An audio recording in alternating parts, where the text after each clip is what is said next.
In this episode, we're going to be talking about how to develop explosive power for hockey, and going to be covering off what it is, how we can develop it, and some example exercises that will help you to develop power specifically for hockey and how we can make it hockey relevant as well in terms of its specificity for different sporting actions. So to begin with, what is power? Well, I'm going to talk about the specific equation a bit and actually the kind of scientific elements behind it. But generally speaking, power is being able to express a lot of force in a short period of time. So things like shooting, passing, tackling, accelerating, changing direction really quickly. The general instances when we would imagine that would be a powerful expression of performance. So if you think about the most powerful athletes in the world, you think about 100-meter sprinters, gymnasts, or weightlifters as an example. They're able to do really athletic things very explosively, and that's generally what we regard as power from a visual perspective and what we kind of associate with it. Hockey's got loads of elements within it which make it a power-based sport. Things, as I've just mentioned there, about shooting, passing, tackling, particularly drag flicking, which obviously is a huge factor in a number of goal-scoring opportunities. These are really, really key aspects of the game, and so it's important that we can make them relevant again, or make the exercises that we do relevant so that we can actually improve our performance. So if we just start by looking at the problem, a lot of players don't know how to develop power, and that's something I've noticed previously, where the challenge lies in actually not having the ambition or the goal to become more explosive, to become a better athlete, but actually what do you do? What do you actually need to do? There's so much conflicting information available online. Actually, what's the science? What are the exercises that I need to be doing to make myself more powerful? And so how can I actually go about improving myself in that way? So without knowing how you do it, it's pretty difficult to get there, isn't it? Even if you've got tons of motivation, you really want to get more powerful. If you're trying to grab information off the internet here, there, and everywhere, and there isn't something concise to follow, you're going to be a bit stuck. But let's start with what it is, because this will make things easier. Power is work divided by time. Often you see this as force times velocity, but it's actually not the accurate representation of what power is. It's work divided by time. And work is force times displacement. So without creating a physics lesson for you, work is the amount of force we can produce over the distance at which we can displace the load. Okay, so as an example of that, if we're thinking about a barbell lift, if we can move a barbell very quickly over a large distance, that's a big expression of power. So there's a time component and there is a displacement component, and that is the key thing with power. It's different to force, which I'll talk about in a second, but that is the key thing. It's the amount of load you can move in a short period of time over a large displacement is going to be a powerful expression of athleticism. So therefore, moving moderate loads quickly over large distances is a high power output. So things like snatch movements, clean-based movements in Olympic lifting, things like loaded jumps, things like drag flicking in hockey is obviously the most obvious example here of where you're taking a load and you're moving it over a large displacement in a short period of time. That is what power is. Now, it's not force, because force is a heavy load moved slowly, independent of the time. So if you're thinking about really high force activities now, you might be thinking about World's Strongest Man, where you're trying to just lift the load and as heavy a load as you possibly could, or powerlifting. You just got to lift the load. You just have to lift it. There's no time component at all, essentially. So whether it takes you 5 seconds or 6 seconds or 7 seconds to lift that load, it doesn't really matter as long as the load is lifted. And the peak force, the most amount of force you can produce, is the most important thing here. So it's not force, and force and power sometimes get used interchangeably, and they're actually very, very different things. So 2 examples could be maximal 1RM deadlift would be a high force task where there's no time component. You're trying to lift the load, full stop. A example of a very powerful movement would be something like a power clean, where you're moving a bar quickly over a big distance, and so you're, by definition, producing high levels of power, not necessarily high levels of force. And one key thing just to touch on here is that if you're generally moving something quickly, it's actually quite difficult to produce a high amount of force. And if you're producing a lot of force, it's actually quite difficult to move things quickly. And that's something called the force-velocity relationship. And that refers to individual muscle fibers. If they're producing lots of force, they can't contract quickly. And if they are contracting quickly, they can't produce a lot of force. And it also relates to global movements as well, where we're looking at things like the 1RM deadlift. You can't move the bar really fast because you're producing lots of force, because there's a heavy load involved.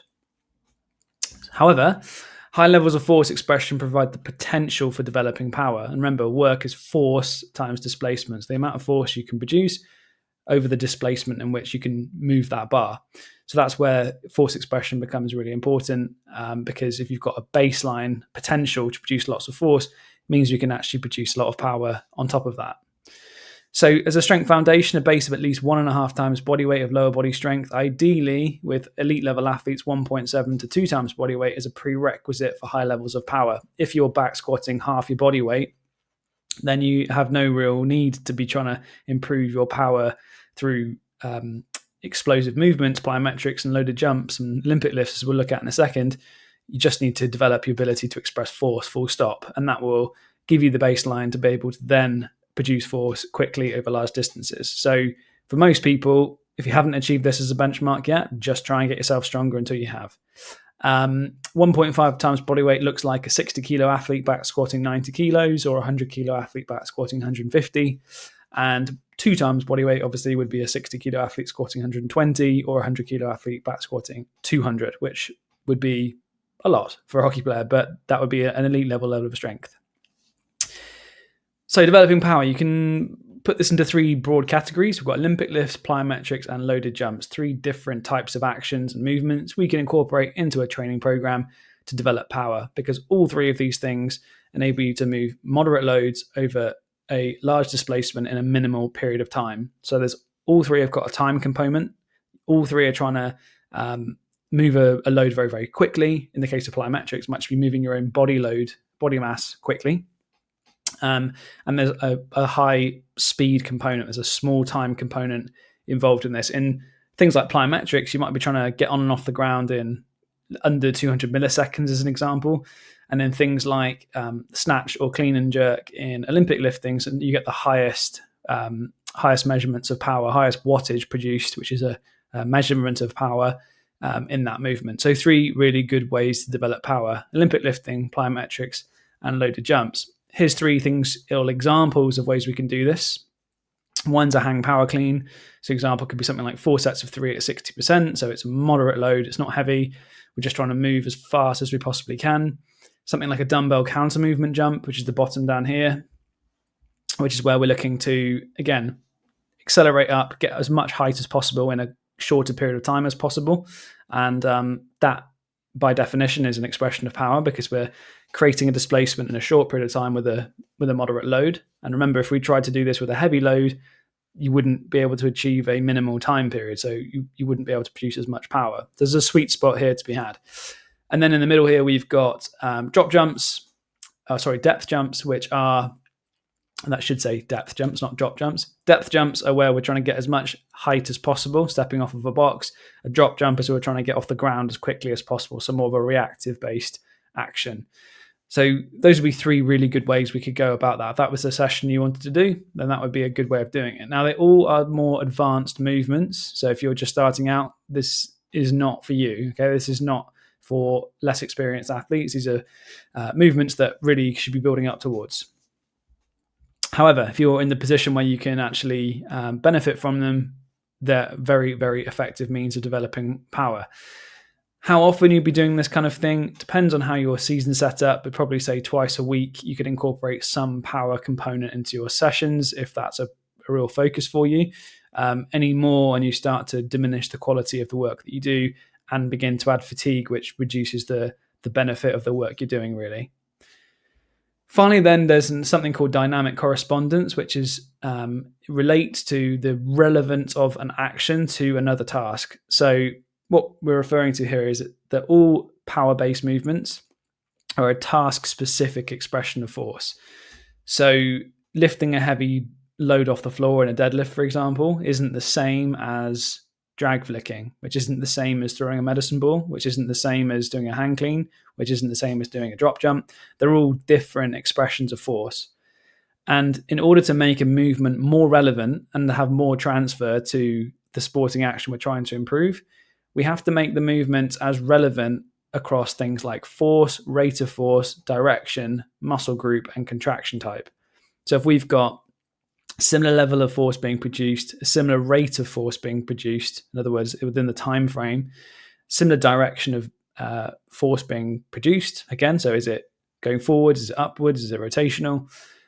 Similar muscle groups being used and similar contraction types being used, we will have more transfer to a sporting action like drag flicking, shooting, or passing, which is generally where in hockey power is going to be produced, aside from sprinting, which is obviously its own category.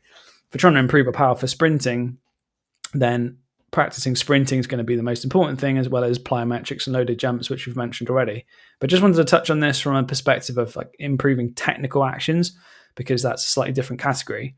So in order to improve drag flicking, shooting, passing, that kind of thing, which are power-based movements, because you're creating a large displacement in a minimal time with a moderate force, we have to have actions or exercises that are relevant to that. So if we're looking at something like a hang power clean, the rate and force being produced is probably going to be more force being produced, but a rate of force is probably going to be more similar than doing a heavy back squat, as an example, where you're moving something slowly. Muscle groups being used, again, similar.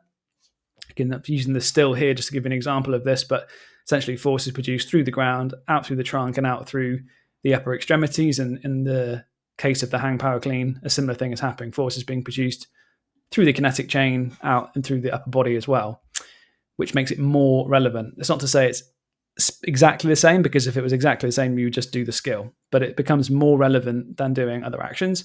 And then contraction types, it is, again, a more kind of concentric based movement, a drag flick.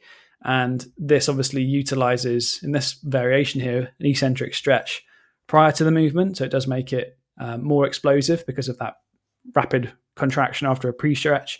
But it, again, makes it more relevant if you make the sporting actions and contraction types used more relevant to the sport as well. So that's a way in which you could go about improving power, and I hope that's given you a good overview of the ways in which you can work towards it, what power is, and some examples of movements that become more hockey specific so that you can improve your power for drag flicking, power for shooting, tackling as well.